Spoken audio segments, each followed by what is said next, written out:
மறைந்த நடிகர் டேனியல் பாலாஜியை பத்தி பாடகி கல்பனா அவங்களோட நினைவுகளை பகிர்ந்துகிட்டாங்க.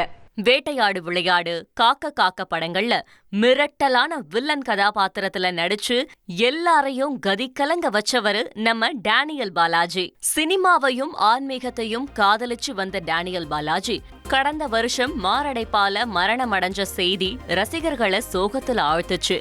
ஒரு மாபெரும் கலைஞனை தமிழ் சினிமா இழந்திருக்கு.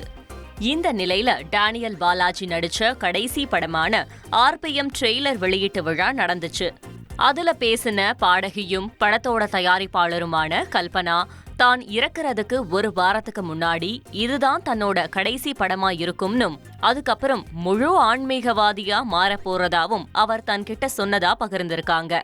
ஆனா எதிர்பாராத விதமா அவர் இறந்துட்ட நிலையில படப்பிடிப்பு தளத்துல அவரோட நடிப்பை பார்த்து தான் நடிக்க கத்துக்கிட்டதா நெகிழ்ச்சி தெரிவிச்சிருக்காங்க. இன்னைக்கு முக்கியமான ஒரு கோலிவுட் ஒரு ஹாலிவுட் பிரபலத்தோட பிறந்த நாள். யாருன்னு பார்க்கலாமா?